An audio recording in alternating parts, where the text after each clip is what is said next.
अस्सलामुअलैकुम, क्या हाल चाल है। उम्मीद है कि सब ठीक ठाक होंगे, खैर खैरियत से होंगे। तो अल्हम्दुलिल्लाह हम भी सब ठीक ठाक हैं। तो जी आज के व्लॉग में मेरे बच्चे आप लोगों को काम करते हुए दिखाई देंगे। तो ये क्यों कर रहे हैं, तो भाई ये थी मेरी तबीयत थोड़ी ख़राब और मुझे बुखार सख्त चढ़ गया था, तो मुझसे काम नहीं हो रहा था। तो फिर जब मेरा बेटा आया था स्कूल से, दोनों आए थे, जब बड़ा और छोटा दोनों बेटे जब आए, तो बड़े बेटे ने कहा कि चलो मैं ना आलू के आज पराठे बना लेता हूँ। तो वो कैसे बना लेता है, उसकी इतनी एज नहीं है, 12 साल की तो उसकी एज है। तो इतनी ज़्यादा तो एज नहीं है कि बच्चे इस टाइम ना कुछ खुद से कुकिंग कर सके, लेकिन इसको शौक़ है। इसको मैंने 1-2 साल पहले ना ये रोटी वगैरह बनाने सिखाई थी। वो ऐसे कि मेरे हाथ पे ना एक दफ़ा चोट लग गई थी। तो क्या हुआ था कि मुझसे फिर 1 महीने तक मेरे टांके लगे हुए थे, तो मेरे 1 महीने तक मुझसे काम नहीं हुआ जा रहा था। तो बाहर से कितनी देर तक हम लोग मंगवाते रहते खाना वगैरह। तो इस वजह से फिर मेरा जो बड़ा बेटा है ना, उस टाइम कहता था कि भाई अम्मी मुझे सिखा दो, मैं खुद ही बना लूँगा ना रोटी। तो मैंने कहा चलो सही है। मुझे दुख तो होता था, लेकिन मैं कहती थी नहीं, सही बात है कि ना बच्चों को सिखाना चाहिए, चाहे लड़के हों लड़कियां हों। ये नहीं होना चाहिए कि भाई लड़कियों को सिखाना चाहिए घर का काम, लड़कों को नहीं। नहीं, लड़कों को भी मैं कहती हूँ कि सिखाना चाहिए कि वो खुद से खुद अपने लिए ना कुछ कर सके, दूसरों के ऊपर ना बैठे रहें कि भाई मेरे लिए कोई लेकर आएगा तो है ना मैं बैठा रहूँगा पूरा दिन, तो भूखा बैठा रहूँगा, मैं कुछ नहीं बना सकता। ये नहीं, उसको भी आना चाहिए। ठीक है। तो ये मेरे बड़े बेटे का थोड़ा सा शौक़ था, तो इस वजह से ना मैंने इसको थोड़ा बहुत सिखा दिया है। मैं बैठी रहती हूँ तो ये मुझसे आके पूछता रहा था कि भाई मैंने क्या करना है क्या नहीं करना। तो इतना मैंने सब कुछ बता दिया था कि भाई किस तरह से आलू को उबालना है, क्या करना है। तो यहाँ पर ये दोनों लगे हुए हैं। जो बड़ा बेटा है वो भी है ना, पहले उसने आलू उबाल लिए हैं और ख़ुद से कैमरा वगैरह रखा हुआ है और छील रहे हैं। और साथ में दूसरा बेटा भी मेरा आ गया है, तो उसको भी मैंने फिर जाके बोला कि जाके अपने भाई की मदद करो, कुछ ना कुछ हेल्प करो उसकी। ठीक है। तो वो जाके अब उसके साथ आलू छील रहा है। उसको इतना शौक़ नहीं है काम वगैरह करने का, लेकिन फिर भी मेरी तबीयत वगैरह ख़राब होती है ना, तो वो भी फिर बात सुन लेता है, काम करता है। ठीक है। तो मैं वैसे ही ये एक वीडियो आप लोगों को मोटिवेट करने के लिए, अपने बच्चों को दिखाने के लिए मैं आप लोगों को दिखा रही हूँ, शेयर कर रही हूँ वीडियो, कि आप भी अपने बच्चों को दिखाएं कि वो भी थोड़ा सा ना मोटिवेट हों, वो भी इस तरह से काम करें। ये नहीं है कि भाई सिर्फ लड़कियां ही काम करेंगी, घर के लड़कों को भी आना चाहिए।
और जी ज़ुबैर ने सारा काम वगैरह कर लिया था, सारे आलू वगैरह मैश कर लिए थे।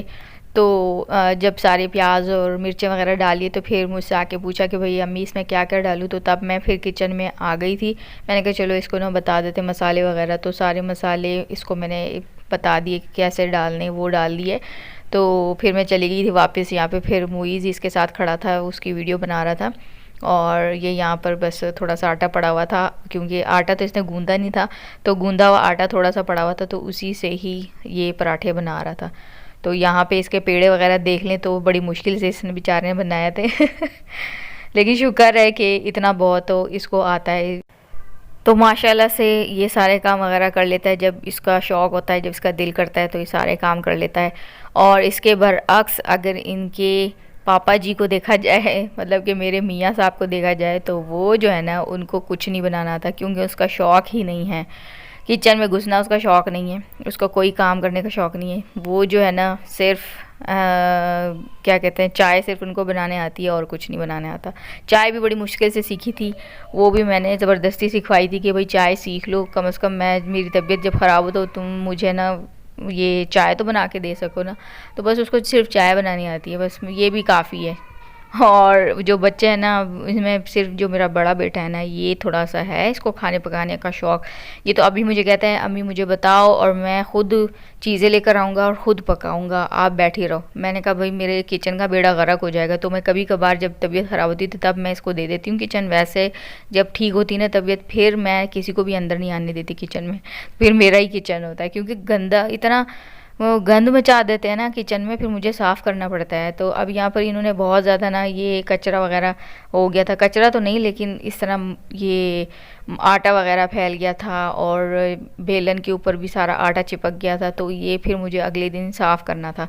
ठीक है, तो ये इस तरह से तो हो जाता है, लेकिन ये है कि जब तबीयत ख़राब होती है तो बच्चे वगैरह ये मेरा काम कर लेते हैं। जो दूसरा छोटे वाला है ना, तो वो भी बस बड़े बड़े भाई को देखता है कि भाई वो क्या कर रहा है तो मैं भी वही करूँगा तो वो फिर इस जो सबसे बड़ा बहन या भाई होता है ना, उसी को चाहिए होता है कि भाई वो अच्छे से काम करे, अच्छे तरीके से रहे, तो तब वो दूसरे जो छोटे भाई होते हैं या बहनें होती हैं, तो वो फिर बड़े भाई बहन भाई को देख कर फिर वो ही उसी से इंस्पायर होकर वही काम करते हैं। तो बस ये था मेरा आज का व्लॉग। और यहाँ पर ज़ुहैर के पेड़े वगैरह देख ले किस तरीके से बड़ी मुश्किल से इस बेचारे ने बनाए थे पराठे, लेकिन बन चुके थे।